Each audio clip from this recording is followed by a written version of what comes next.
There is some serious football coming up tonight, and that's Fulton County versus South Fulton. I'll have more details coming up. Stay with us.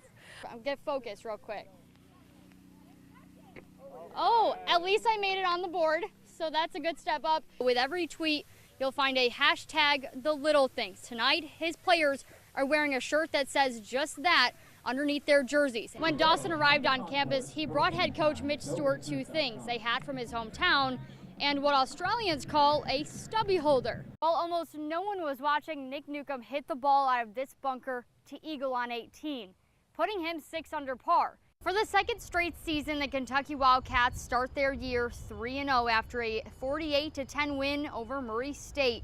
After coming off that big win against Florida last week, their momentum will continue to move forward into a tough conference schedule. 5 years ago, Newton was playing center field here in Marshall County, and now, just 5 years later, she's giving the talks in the dugout as their head coach. Nesler's big accomplishment came off the field in the racer meeting room when he sat and watched a video that was recorded just for him. Marshall County opening up the season tonight against Fort Campbell. The Marshalls looking for their first season opening win since 2012. The Marshalls with a ribbon on their helmet honoring the victims of the school shooting earlier this year. First quarter, and it's 1st and 10 from the 43-yard line. Tyler Stokes pitches it to Tyler Stevenson, 43 yards later. See you later. 7-0 Marshalls leading. Now later in the first, let's go right back to Stokes and Stevenson. I'm sure you'll see them all season long. This one, 57 yards for the touchdown, 14-0 Marshall County. Rockets looking to get to 3-1 on the season tonight, hosting Webster County. First quarter scoreless, but Hunter Boone is looking to change that. He hands it off to Ethan Dossett.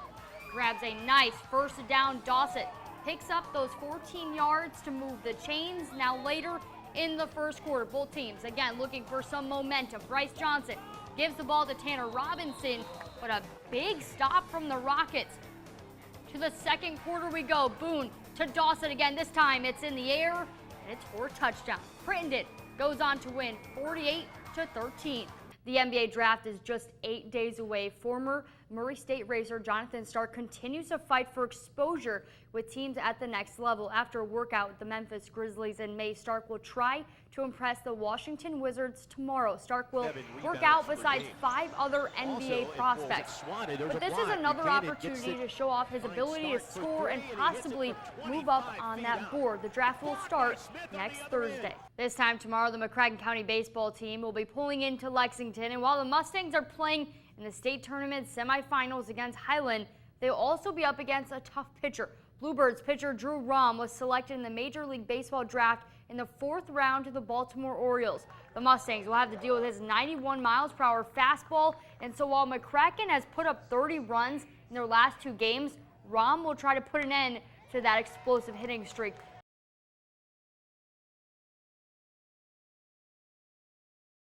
So it was like the equivalent of jumping from 26-story building onto ground. Nick Farrell used to fly through the air on 2 skis at a world-class level until January of 2015. I was at the Four Hills tournament, which is like the Super Bowl of ski jumping. I had a great jump, perfect jump, but there was some adverse snow conditions, and when I landed, my skis stuck just a little bit. My weight just flew forward, and I pile drived my spine and drove it straight into the ground, and I ended up breaking my lower back. Farrell lost the use of his legs. After Nick's injury, he decided to trade 2 skis in for just 1. And now, instead of snow, he's in the nice warm water.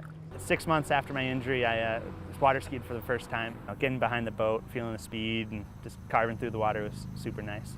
He's now in Paducah for the Disabled Water Ski Nationals. You know, life tends to throw curveballs at you. Water skiing has been an awesome, fun thing for me to do with that, and it's given me that, time to get on the water out in the sun and, put a smile on my faces and see smiles on everyone else's faces. So once Farrell hit the water today, it was all smiles. In Paducah, Megan Salle, WPSD, Local 6 Sports. I just love fighting, I always have. Boxing brings more of a sport into fighting for me. But Charles Ligon's first fight was in the Army. I was stationed in Regional Command East in 2011.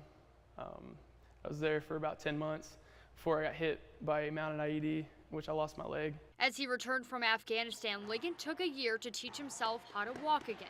Got my new prosthetic leg and all that. Now Charles is taking that determination he had in the Army to his boxing career. I found that again with my buddies and, going and sparring with them. He just got so determined and was just set. He found what he wanted to do and he was going to do it. Boxing is simple to him. One leg or two. It's an even playing field. All's fair, there's no excuses. I think I'm ready to start training to get on a higher platform than just a hobby. Ligon is ready for the next step, a semi-pro match. When I think about a goal that I want to do, first thing I think about is winning a boxing match. I don't expect to be the best boxer because I'm a man of logic, but I expect to be the toughest boxer. Boxing is just a minuscule part of why I'm, happy to be alive, happy to be here. Now he's ready to fight any opponent that comes his way. In Paducah, Megan Salle, WPSD, Local 6 Sports.